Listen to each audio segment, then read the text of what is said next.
Hi friends, ಎಲ್ಲರಿಗೂ ನಮಸ್ಕಾರ. ಇಂದು ದಿನಾಂಕ 17 ನವೆಂಬರ್ 2024ರಂದು KPCA ಮೂಲಕ ಕಂಡಕ್ಟ್ ಮಾಡಲಾದಂಥ PDO ಎಕ್ಸಾಮ್ನಲ್ಲಿ ಪತ್ರಿಕೆ 1ರ ಒಂದು ಸಂಭಾವ್ಯ ಉತ್ತರಗಳನ್ನು ಈಗ ಆಲ್ರೆಡಿ ನೋಡಿದ್ದೀವಿ. ಬಟ್ ಈ ಪತ್ರಿಕೆ 1ರಲ್ಲಿ ಮೆಂಟಲ್ ಎಬಿಲಿಟಿ ಕ್ವೆಶ್ಚನ್ಗಳು ಒಟ್ಟು 10ರಿಂದ 11 ಕ್ವೆಶ್ಚನ್ಗಳನ್ನು ಕೇಳಲಾಗಿತ್ತು. ಸೊ ಈ ಒಂದು ಕ್ವೆಶ್ಚನ್ಗಳ ಒಂದು ಕೀ ಉತ್ತರಗಳನ್ನು ನಾವು ಇಲ್ಲಿ ನೋಡೋಣ. ಸೊ ಇಲ್ಲಿ ನಮಗೆ ಸಾಲ್ವ್ ಮಾಡಲಿಕ್ಕೆ ಒಂದು ಸ್ಪೇಸ್ ಅಭಾವ ಇರುವ ಕಾರಣ ನಾನು ಜಸ್ಟ್ ಇಲ್ಲಿ ಈ ಒಂದು ಸೀಟಿಂಗ್ ಅರೇಂಜ್ಮೆಂಟ್ ಆಗಲಿ ಉಳಿದ ಒಂದು ಎಲ್ಲ ಕ್ವೆಶ್ಚನ್ಗಳ ಜಸ್ಟ್ ಆ ಒಂದು ಕ್ವೆಶ್ಚನ್ನಿನ ಆನ್ಸರನ್ನು ಹೇಳ್ತಾ ಹೋಗ್ತೀನಿ. ಜಸ್ಟ್ ನಿಮ್ಮ ಆನ್ಸರನ್ನು ಚೆಕ್ ಮಾಡ್ಕೊಳ್ಳಿ. Okay, let's go to first question. ಇಲ್ಲಿ 51ರಿಂದ 52ರವರೆಗಿನ ಸೊ ಈ ಒಂದು ಸೀಟಿಂಗ್ ಅರೇಂಜ್ಮೆಂಟ್ ಮೇಲೆ ಏನಪ್ಪ ಕ್ವೆಶ್ಚನ್ಗಳನ್ನು ಕೇಳಿದ್ದಾರೆ. ಸೊ ಇಲ್ಲಿ ಮೊದಲಿಗೆ ಇಲ್ಲಿ 2 ಕ್ವೆಶ್ಚನ್ಗಳಿದ್ದಾವೆ. ಕೇನ ಎಡಭಾಗಕ್ಕೆ ಎರಡನೇವರಾಗಿ ಯಾರಿದ್ದಾರೆ ಅಂತ ಕೇಳಿದ್ದಾರೆ. ಸೊ ಇಲ್ಲಿ ಕರೆಕ್ಟ್ ಆನ್ಸರ್ ಏನಾಗುತ್ತಾ, ಆರ್ ಆಗುತ್ತಾ. ಆಮೇಲೆ ಹೀನ ನಂತರದ ಎಡಕ್ಕೆ ಯಾರಿದ್ದಾರೆ, ಅದು ಹತ್ತಿರದ. So D correct. ಅರ್ಥ ಆಯ್ತಾ? ನೆಕ್ಸ್ಟು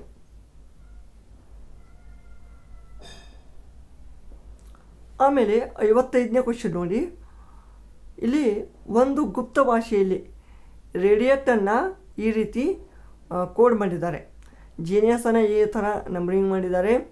ಅದೇ ರೀತಿ ರಿಸೈನ್ ಏನೆಂದು ಬರೆಯುತ್ತೀರಿ ಅಂತ ಕೇಳಿದ್ದಾರೆ. ಹೌದಾ? ಜಸ್ಟ್ ಏನಿಲ್ಲ, ಇದು ರೇಡಿಯೇಟು ಮತ್ತು ಜೀನಿಯಸ್ಸು ಜಸ್ಟ್ ಕಂಪೇರ್ ಮಾಡಿ ಆ ರಿಸೈನ್ದು ನಂಬರಿಂಗನ್ನು ನಾವು ಐಡೆಂಟಿಫೈ ಮಾಡಬೇಕು. ಹೌದಾ? ಈಗ ಫಾರ್ ಎಕ್ಸಾಂಪಲ್ ಇಲ್ಲಿ ಆರ್ ಇದೆ. ಆರ್ ಅಂದರೆ ಏನಿದೆ, 0 ಇದೆ. ಇಲ್ಲಿ ನೋಡಿ, ಆರ್ ಅಂದರೆ ಏನು, 0 ಬರುತ್ತೆ. ಹೌದಾ? ಇದು ಕ್ಯಾನ್ಸಲ್ ಆಯಿತು. ಸೊ ಅದೇ ರೀತಿ ನೀವೆಲ್ಲ ಈ ಒಂದು ಲೆಟರ್ಸನ್ನು ತೆಗೆದುಕೊಂಡ್ರೆ ನಿಮಗೆ ಆನ್ಸರ್ ಸಿಗುತ್ತೆ. ಓಕೆ, ಇಲ್ಲಿ ನೋಡಿ, ಎನ್ ಅಂದರೆ ಏನು, ಎನ್ ಅಂದರೆ 2. ಅದೇ ರೀತಿ ಇಲ್ಲಿ ಎನ್ ಅಂದರೆ ಏನು, 2 ಬರುತ್ತೆ, ಲಾಸ್ಟ್ 2. ಸೊ ಇದು cancel. So option 2 is a right answer. Just 15 ಸೆಕೆಂಡಲ್ಲಿ ನೀವು ಆನ್ಸರನ್ನು ಫೈಂಡ್ ಔಟ್ ಮಾಡ್ಬೋದು. ನೆಕ್ಸ್ಟ್ ಕ್ವೆಶ್ಚನ್ ನೋಡ್ಬೋದು.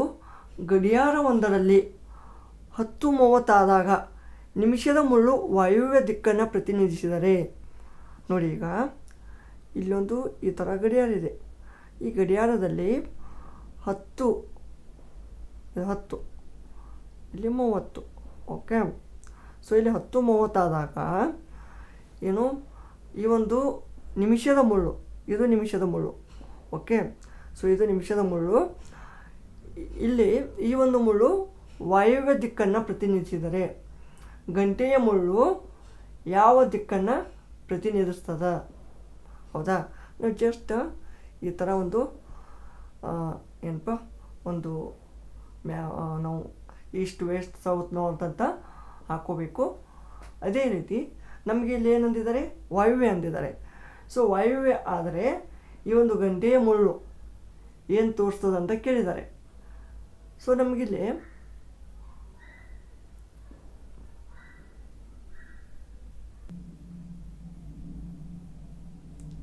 ಸೊ ಇಲ್ಲಿ ಕರೆಕ್ಟ್ ಆನ್ಸರ್ ಏನಾಗುತ್ತಾ, ಪೂರ್ವ ಆಗುತ್ತಾ. ಓಕೆ, ಸೊ ಆ ರೀತಿ ನೀವು ಇವತ್ತು ಈ ಥರ ಒಂದು ಮ್ಯಾಪನ್ನು ಮಾಡಿಕೊಂಡು ಮಾಡ್ಬೋದು. ಓಕೆ, ಸೊ ಪೂರ್ವ is the right answer. Next question ನೋಡಿ. ಎ ಮತ್ತು ಬಿ ಸಹೋದರರು, ಸಿ ಮತ್ತು ಡಿ ಸಹೋದರಿಯರು. ಎ ಅವರ ಮಗ ಡಿಯ ಸಹೋದರ ಸಿಗೆ ಹೇಗೆ ಸಂಬಂಧಿಸಿರುತ್ತಾರೆ. ಓಕೆ, ಇಲ್ಲಿ ನೋಡಿ, ಎ ಮತ್ತು ಬಿ ಇಬ್ಬರು ಸಹೋದರರಿದ್ದಾರೆ.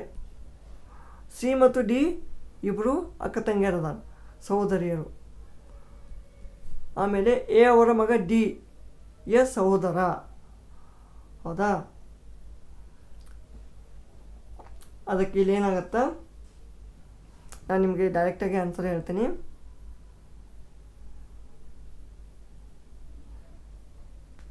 ಸೊ ಇಲ್ಲಿ ಕರೆಕ್ಟ್ ಆನ್ಸರ್ ಏನಾಗುತ್ತೆ, ಚಿಕ್ಕಪ್ಪ ಆಗುತ್ತೆ.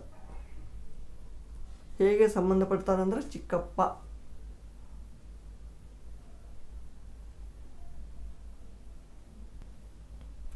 ಇಲ್ಲಿ ಮೆಲ್ವಿನ್ ಮತ್ತು ಲೂಯಿಸ್ ಅವರ ವಯಸ್ಸುಗಳು 7:10 ಅನುಪಾತದಲ್ಲಿ ಇವೆ. 6 ವರ್ಷಗಳ ತರುವಾಯ ಅವರ ವಯಸ್ಸಿನ ಅನುಪಾತ 17:23 ಅವರ ವಯಸ್ಸಿನ ವ್ಯತ್ಯಾಸವೇನು?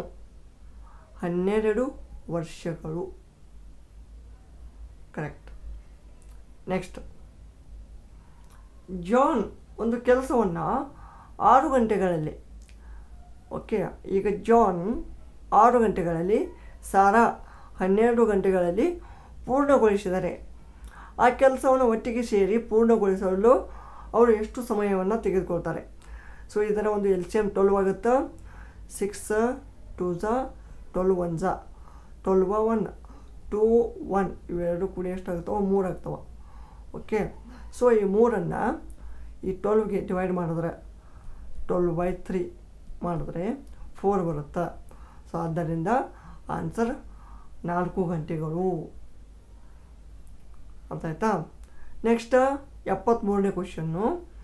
ಒಂದು ಕ್ರಿಕೆಟ್ ಪಂದ್ಯದಲ್ಲಿ ABC ಎಂದು ಹೇಳಲಾಗುವ ಪ್ರತಿಯೊಂದರ ಬೆಲೆ ಅನುಕ್ರಮವಾಗಿ 1500, 200 ಹೊಂದಿರುವ 3 ರೀತಿಯ ಟಿಕೆಟ್ಗಳಿವೆ. ಇಲ್ಲಿ ABC ವರ್ಗದ ಮಾರಾಟವಾದ ಟಿಕೆಟ್ನ ಅನುಪಾತ 3:5. ಟಿಕೆಟ್ಗಳ ಮಾರಾಟದಿಂದ ಬಂದ ಒಟ್ಟು ಮೊತ್ತವು 2.5 ಕೋಟಿಗಳಾದರೆ ಮಾರಾಟವಾದ ಟಿಕೆಟ್ಗಳ ಒಟ್ಟು ಸಂಖ್ಯೆ ಕಂಡುಹಿಡಿಯಿರಿ. ನೋಡಿ, ಮಾರಾಟವಾದ ಟಿಕೆಟ್ನ ಅನುಪಾತ. ಇಲ್ಲಿ ನಮಗೆ ಒಂದು ಬೆಲೆ ಕೊಟ್ಟಿದ್ದಾರೆ ಮತ್ತು ಒಟ್ಟು ಮೊತ್ತ ಕೊಟ್ಟಿದ್ದಾರೆ, ಹೌದಾ? ಆಮೇಲೆ ಈ ಒಂದು ಮಾರಾಟವಾದ ಟಿಕೆಟ್ನ ಅನುಪಾತವನ್ನು ಕೊಟ್ಟಿದ್ದಾರೆ ನಮಗೆ, ಹೌದಾ? ನಾವು ಆ ಒಂದು ಅನುಪಾತವನ್ನು ಈಗ ABC ಇದೆ ಅಂದರೆ 3:5 ಇದೆ, ಅದನ್ನು 3:5 ಇದೆಯಲ್ಲ, 3x 2x 5x ಅಂತ ಮಾಡ್ಕೋಬೇಕು. ಆಮೇಲೆ ನೀವು ಇದನ್ನು ಮಲ್ಟಿಪ್ಲೈ ಮಾಡ್ಕೊಳ್ಳಿ ಇಂಟು 100 ಅಂತ. ಓಕೆ, 3x ಪ್ಲಸ್ ಅಥವಾ 1000 ಮಾಡ್ಕೋಬೋದು. ಹೀಗೆ ಮಾಡಿಕೊಂಡು ನೀವು ಟೋಟಲ್ 2.5 crore ಅಂತ ನೀವು ಅದನ್ನು ಈಕ್ವಲ್ ಮಾಡಬೇಕು. ಆಮೇಲೆ ಎಕ್ಸ್ ವ್ಯಾಲ್ಯೂವನ್ನು ನೀವು ಫೈಂಡ್ ಔಟ್ ಮಾಡ್ತೀರಿ. ಆಮೇಲೆ ಆ ಎಕ್ಸ್ ವ್ಯಾಲ್ಯೂ ಸಿಕ್ಕ ಮೇಲೆ ನಿಮಗೆ ಟೋಟಲ್ ಆನ್ಸರು 50,000 ಅಂತ ಸಿಗುತ್ತಾ. ಅರ್ಥ ಆಯ್ತಾ? 50,000. ಇಲ್ಲಿ ಎಷ್ಟು ಜನರು ಅಂತ ಕೊಟ್ಟಿದ್ದಾರೆ? 3x 2x 5x ಅಂದರೆ ಟೋಟಲು 10x ಅಂತ ಕೊಟ್ಟಿದ್ದಾರೆ. ಬಟ್ ಇದು ಎಕ್ಸನ್ನು ನಾವು ಫೈಂಡ್ ಔಟ್ ಮಾಡಬೇಕು. I hope you understand. ಆಮೇಲೆ ನೋಡಿ,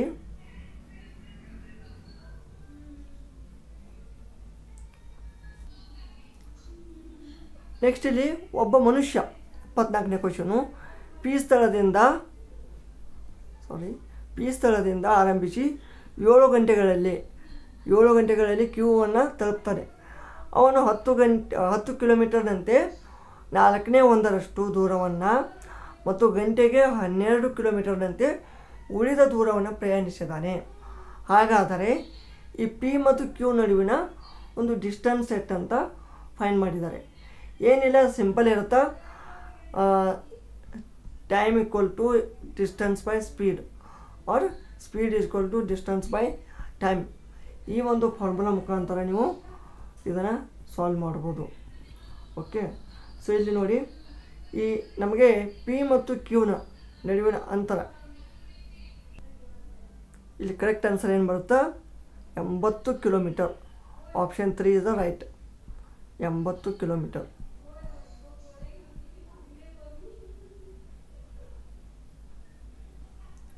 ನೆಕ್ಸ್ಟ್, ಒಂದು ಅಂಶದಿಂದ ಒಂದನ್ನು ಕಳೆದಾಗ ಭಿನ್ನರಾಶಿ 1/3 ಆಗುತ್ತದೆ ಮತ್ತು ಅದರ ಛೇದಕ್ಕೆ 8 ಸೇರಿಸಿದಾಗ 1/4 ಆಗುತ್ತದೆ. ಹಾಗಾದರೆ ಪಡೆದ ಒಂದು ಭಿನ್ನರಾಶಿ ಎಷ್ಟು? ಇಲ್ಲಿ ಕರೆಕ್ಟ್ ಆನ್ಸರ್ ಏನಾಗುತ್ತಂದ್ರೆ 5/12 ಆಗುತ್ತೆ. 5/12. ನೆಕ್ಸ್ಟ್ ಎ ಮತ್ತು ಬಿ ಎರಡು ಪೈಪ್ಗಳು ಅನುಕ್ರಮವಾಗಿ 15 ನಿಮಿಷ 20 ನಿಮಿಷಗಳಲ್ಲಿ ಒಂದು ಟ್ಯಾಂಕನ್ನು ಭರ್ತಿ ಮಾಡುತ್ತವೆ. ಎರಡು ಪೈಪ್ಗಳನ್ನು ಒಟ್ಟಿಗೆ ತೆರೆಯಲಾಗಿದೆ, ಆದರೆ 4 ನಿಮಿಷಗಳ ನಂತರ ಎ ಪೈಪ್ ಸ್ಥಗಿತಗೊಂಡಿದೆ. ಹಾಗಾದರೆ ಟ್ಯಾಂಕನ್ನು ಭರ್ತಿ ಮಾಡಲು ಒಟ್ಟು ಸಮಯದ ಅಗತ್ಯ ಎಷ್ಟು? ಒಟ್ಟು 14 ನಿಮಿಷ 40 ಸೆಕೆಂಡ್ ಬೇಕಾಗ್ತವ. ಏನಿಲ್ಲ, ಇದು ಎ ಕೊಟ್ಟಿದ್ದಾರೆ, ಬಿ ಕೊಟ್ಟಿದ್ದಾರೆ, 15 ನಿಮಿಷ 20 ನಿಮಿಷ. ಇದರ ಒಂದು ಮತ್ತೆ ಏನು ಮಾಡಬೇಕು, ನಾವು LCM ತೆಗಿಬೇಕು. LCM ತೆಗೆದು ಓಕೆ ಅದರ ಒಂದು ಎಫಿಷಿಯನ್ಸಿ ತೆಗೆದ್ರೆ ಅಂದ್ರೆ ನೀವು ಈಸಿಯಾಗಿ ಫೈನ್ ಮಾಡ್ಬೋದು. ಓಕೆ, ಸೊ ಇವಿಷ್ಟು ಒಂದು ಮೆಂಟಲ್ ಎಬಿಲಿಟಿ ಕ್ವಶನ್ಗಳಾಗಿದ್ದು. ಆಲ್ಮೋಸ್ಟ್ ಆಲ್ ಎಲ್ಲ ಒಂದು ಆನ್ಸರ್ಸ್ಗಳನ್ನು ನಾವು ಈಗ ಕಂಪ್ಲೀಟ್ ಮಾಡ್ದಂಗಾಯಿತು. So I hope you understand this mental ability questions answers. ಸೊ ಈ ಒಂದು ವಿಡಿಯೋ ಇಷ್ಟವಾದಲ್ಲಿ ಲೈಕ್ ಮಾಡಿ, ಕಾಮೆಂಟ್ ಮಾಡಿ ಹಾಗೂ ಶೇರ್ ಮಾಡಿ ಮತ್ತು ತಪ್ಪದೇ ಸಬ್ಸ್ಕ್ರೈಬ್ ಮಾಡಿ. ಧನ್ಯವಾದಗಳು.